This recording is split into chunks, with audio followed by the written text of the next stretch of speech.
Toni Julian. Thank you so much for tuning in to my Toni's Test Kitchen. And today, this is just an amazing day because I get to make some smoothies for you. And we're going to focus on a chocolate peppermint mocha one, which is just absolutely so delicious.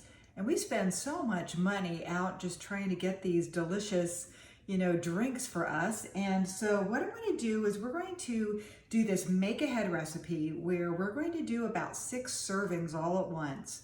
And so I've already started off with 6 cups of brewed coffee. I went for kind of half decaf and half regular just because it's the way I like it, but you could certainly make it with caffeine or without. Of course, without is going to be a little bit healthier. So this is a protein shake, and with all protein shakes, I like to have that balance of macronutrients of lean protein, complex carbohydrates, and healthy fats. And what that does for us, it allows us to not only stay satiated longer, so stay fuller for hours, but also to regulate our blood sugar. And why that is so important is that when our blood sugar is regulated, our bodies are just really working optimally. We're not in that mode of storing fat, we're in that mode of actually burning energy and staying where we are nice and even so we can avoid things like diabetes. Like, we don't want to make our poor pancreases work way harder than they have to, right? So all of my meals, you will find everything that I do is going to be balanced macronutrients. So let's get started. So I have my 6 cups of coffee. I love almond milk, and the reason that I love it is that it provides a nice creamy consistency. It's dairy-free for those of you who need it, and it's about half the calories of non-fat milk. So I really love this. So let's go ahead and we're just going to pour in 3 cups. There we go, and we have just a really nice, delicious, you can see kind of a mocha going on here. And then we're going to add cocoa powder, and I'm going to just drop that in. And this is, of course, unsweetened cocoa powder. Now, to sweeten this, because it's not going to be sweet, of course, it's going to be kind of coffee flavored, I use this quite a bit. I use Truvia, which is like stevia leaf, but I also use Keto Sweet Plus, and the reason that is it also has monk fruit in it and stevia. It tastes sweet, but does not add calories. It's all natural sugars, and it doesn't impact your blood sugar. So this I like a lot, and because I've scaled this recipe up 6 times, I'm going to add 6 teaspoons, and you could just use this 1-to-1. That's 3, 4, 5, 6. That would also be equivalent to about 1.5 tablespoons if you were going to do it that way.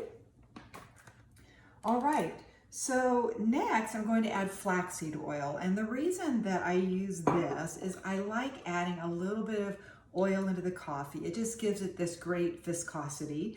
And the oil also, whenever you add that to your meals, what it does is it helps you regulate your blood sugar, right? So when you add a healthy fat, and this is also full of omega-3 fatty acids, so it's actually really, really good for you. It helps boost your HDL and lower your LDL, what I call the lousy ones, and boosting up your healthy essential fatty acids. So here I'm going to do 6 teaspoons. No, let's do this. Let's do 6 tablespoons.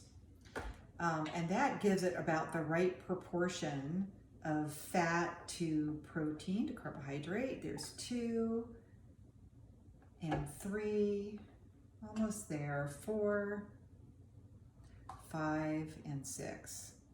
All right, you will notice I am making a huge batch. Why is that? I'm never gonna drink this all at once. Okay, so the reason is this is one of the few smoothies that you can make ahead. So that means you could enjoy it now and then put it in the refrigerator for a little bit later. Okay, so that is the healthy fat. I'm going to give it a little bit of a blend. It's going to be noisy for just a moment. All right. Now, the reason that I blend things first is that, first meaning before I put in the protein powder, is whenever you add protein powder to a smoothie, what happens is that it starts to froth up, it starts incorporating a lot of air into it, so you end up with a smoothie. Instead of it filling one glass, it ends up filling most of the mixer. And that's when you feel like you've really been bloated, is when you drink this huge smoothie. So anyway, this is the basic recipe. I'm going to add the protein to it now. And the protein, I'm going to add 6 scoops. And what that does is that's going to give us about, let's see, about 33 grams of protein per serving. And I do like to usually turn the mixer on really low, lowest setting possible, while I add the protein. And the reason for that is that typically when you add protein, it starts collecting around the edges, but right now I've got a little froth going on, so I don't know that I need to do that. But we're just going to go ahead and add that protein to it. And then the last portion of this that I love to add is collagen peptides. And collagen peptides, it's really a protein, and so it does help boost the protein that we already have in this. But what I love about it is that collagen, as you know, is an integral part of our bodies, right? It helps form our skin, our hair, our nails, and also our joints, our cartilage. So there has been a lot of research on it, but it's still, you know, some cases it does show that it's helpful. Others, it's still kind of questionable. So there still is some research going on around it. But worst case scenario is we're getting protein, and also kind of like during COVID, like I have found with my nails growing out, they are much stronger by incorporating this. So I actually am an advocate of it.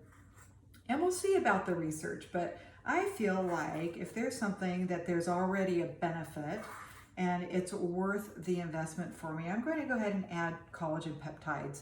And there are a lot of different brands. The brand that I like is Orgain, and the reason is because I feel like it's more reasonably priced than some of the other collagen peptides that are out there. So I'm just going to go ahead and add all of that, and we'll give it another little blend. Just kind of mix it through. I'm going to start it off a little slowly because I don't want it to explode. There we go. But you can see it getting incorporated now.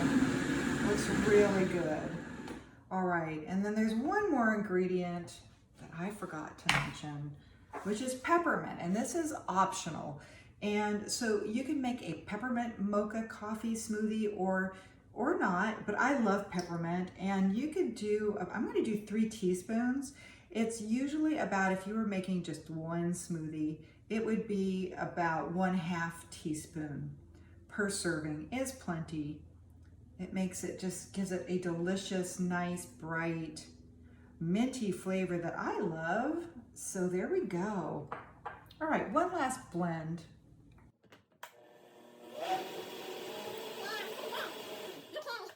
It looks amazing.